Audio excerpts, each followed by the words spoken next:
U Belgiji se pije dobro pivo. Za koga belgijski vinari spremaju vina i kakva? When you have such a rich gastronomic culture, like in my country, we would drink everything that is nice to drink, and we would eat everything that is nice to eat. This is what we're known for. You know, Belgians would always say, "Oh, let's go and have a drink. Oh, let's go and have dinner. Oh, let's go and eat." From that point of view, we are very much like Serbian people, who also like to eat and drink, and who are also very welcoming when it comes to sharing food or having coffee together. The number of coffee places that you have here in the city of Belgrade alone is far outweighing any other city that I have ever visited or where I have ever lived in before. So I think that yes, you know, have a good glass of wine. More and more restaurants and cafes in Belgium are offering Belgian wine on the menu list. So it is also something, because the prices are quite high, that has to grow with the people. Because if you have smaller production, it also means that your cost of production is higher than if you have mass production. If you, for example, can produce one part of your wine in the cheap format and one part of your wine in an expensive format, you know, this wine in the box, you know, the cheap wine in the box, our producers cannot produce two types of wine. They will only be able to produce one kind of wine, and this one kind of wine will then be a high quality wine and will automatically be more expensive. So I think that you know, large production is not going to be the case anytime soon. Ako su poznati pregaoci već uveliko na svetskoj vinskoj sceni, vredi li pokušati učestvovati? So we, in our Belgian wines, have a number of characteristics which are different from wines produced in other countries, which is logical, because in every country the soil is different, but also the climate is different. And we produce in Belgium cool climate wines, which means that they are different, automatically different from the wines which are produced in France, in the south of France, the wines which are produced in Spain, but also from the wines which are produced in Serbia, because these are not cool climate wines. Napa Valley is also not producing cool climate wines. It's very hot in Napa Valley, even that hot that they have water scarcity. And the wine production in Belgium is actually very, very old. It started already immediately after the Romans occupied us, because the Romans wanted to have local wines to be able to you know, have drinks for their garrisons. And it was also, back in those days, wine was the only thing you could produce that you didn't have to drink the water, because the water was not sanitized. So the wine tradition goes back, you know, 2,000 years. But it remains in our region, obviously, a cool climate wine. And if you look at the wines which are similar, you know, and the soils which is similar, you would also find the same types of wines in Luxembourg, and in the north of France, you know, up to the Burgundy region, where they cultivate the same grapes as we started to cultivate again from the 1950s onwards, which are the Chardonnay grape and the Pinot Noir grape. So we are not afraid of the competition. We have excellent scientific research that goes into the wines. To produce wine, you also need science. And I think that when Go Mio, you know, Go et Mio, you know, this famous food and wine guide, already in 2022 said that Belgium is like a rising star in the wine scenery, then I trust Go and Mio, yes. Uzgoj vinove loze u Belgiji nije novina, ali je doživeo značajan prekid. Da li Belgija prepoznaje vinske entuzijaste i da li ih podržava? We have in every city of Belgium there is a wine club. Believe it or not.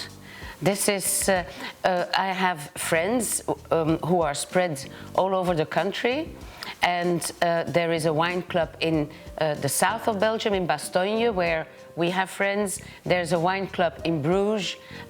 We have friends in Bruges, and they are members of the wine club there.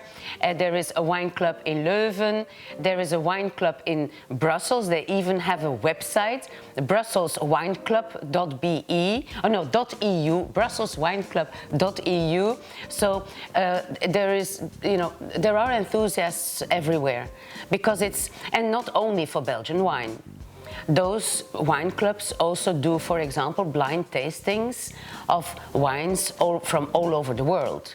So blind tastings meaning that you get the bottles are covered with aluminium foil, and you get 5 glasses, and then you have to identify which wine comes from which country, and what grapes were used to produce that wine. Well, as the choice of grapes in Belgium is a bit more limited, because of the cool climates, we have a reduced number of grapes. You will very easily be able to, I think, pick out the Belgian wine, which will be the Chardonnay, the Pinot Blanc, maybe the Müller-Thurgau. And in the red wines, the choice is even more limited, for the simple reason that in a cool climate, you cannot have certain grapes produced because they would not survive the winter.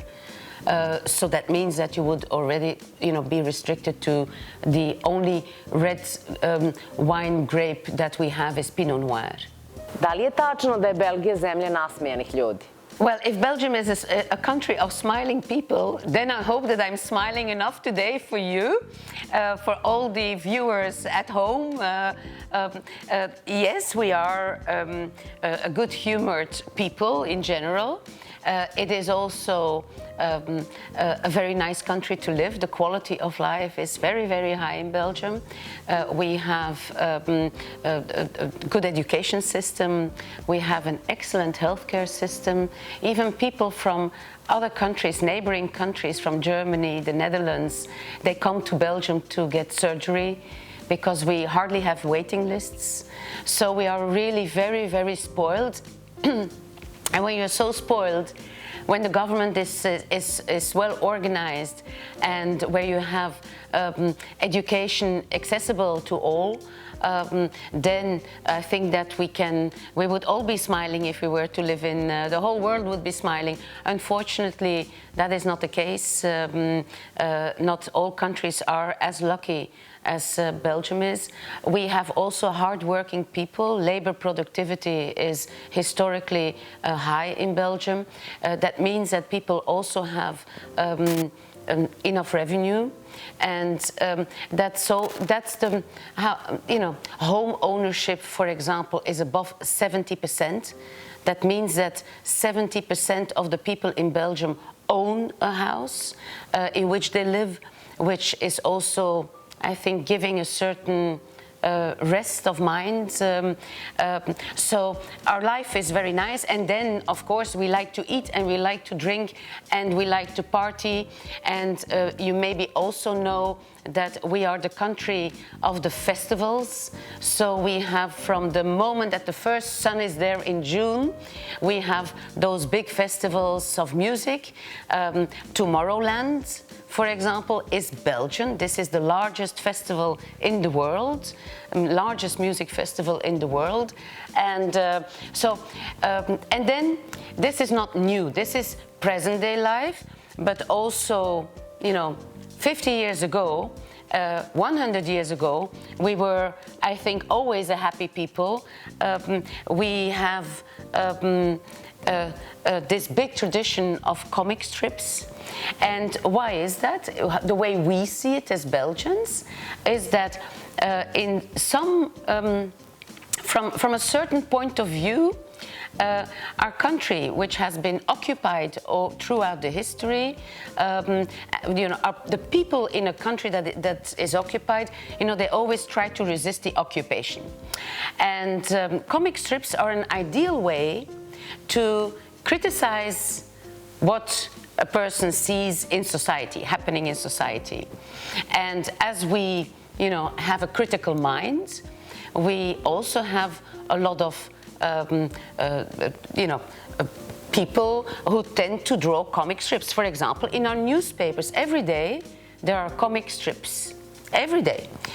In whatever newspaper you take at hand, there will always be a comic strip.